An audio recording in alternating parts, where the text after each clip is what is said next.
Welcome back. If you're looking to brighten up the garden with some annual flowers, look no further than right here. Here with us to talk about those flowers is Andrew Valk. And Andrew, obviously Sunday is Mother's Day, and I can't really think of a better gift for mom than like a container or a hang-in basket full of some beautiful flowers. Yeah, it's the perfect time because we're post the cool season, overnight lows. You got the gifting season of mothers, you know, and the gifting that mothers bring, honestly, with my wife being one for my children. So it's a beautiful time to be a mom. So all that to say, with flowers, a beautiful time to be a flower in a container. So there are some tips and tricks to them. Not anything breathtaking, eye-opening, but the biggest issue on annual flowers, people think, you know, especially nowadays, as we're in this semi-wet, cool season, but still full sun environments, don't overwater an annual flower. Let them, annuals can tolerate, an annual I'll talk about things that grow once a year, die off in the end of the year. Annuals, they can tolerate the soil itself, whether in a container or a hanging basket, to get to drought, to get to wilting, and then rejuvenate water from the bottom up. You know, so if you put it in a saucer, if it's in a container basket or something, you can get a saucer, put it underneath, or just water slowly. Annual flowers, they can look like a wilting that needs water if you overwater. So get a moisture meter if you want to be extra precise. Stick it in there. It'll show wet, mild, okay, dry. So moisture meters are critical for baskets if you want to get that exact work. But the main thing is don't overwater. Yeah.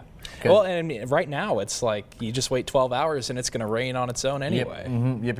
And the bigger thing with baskets or even containers, again, I'll pull up this this Vinca, but again, they all have drain holes with them. They should. So as you get a basket for Mother's Day or a container, make sure it's a drain hole. But even drain holes do get clogged. So again, as a plant were to, you know, maybe settle down, soil compact, still sometimes, you know, flip it over.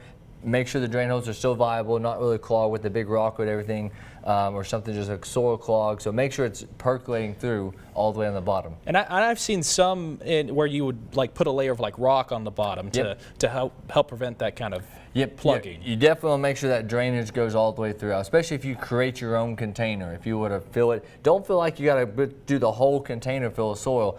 There's some hydrotone pebbles you can put. I call them Cocoa Puffs because they look like that. But the hydrotone, you can put them on the bottom of a container, very lightweight, and then as they water down, it hits those pebbles and then really percolates through. So a thing to get creative as you create your own gardening or flower basket. So whether it's a hanging basket or a container, I will also say at the same time, the biggest step, secondary, that people avoid, or not really avoid, just don't continue, is fertilizing. That's key. So definitely once a week or at least 2 times a month, fertilize those containers and baskets to keep this color where you need it to be. Well, no shortage of variety when it comes to annuals that you can put in a flower basket. I really like this one right here. Yep, really cool, guys. You know, these two as a whole, they are drought tolerant. These two are one of my favorite. A Pinta and a Vinca, a Sawai Corral Vinca is a new variety, but really, really cool, very drought. These are the ones that definitely can tolerate drought conditions, full sun, and then water. So definitely focus on those if you want to. All right, you've got plenty of options. Just get out there and head out and shop for mom this weekend. Get her some nice flowers. That's our Valk Talk for this week. We'll be right back.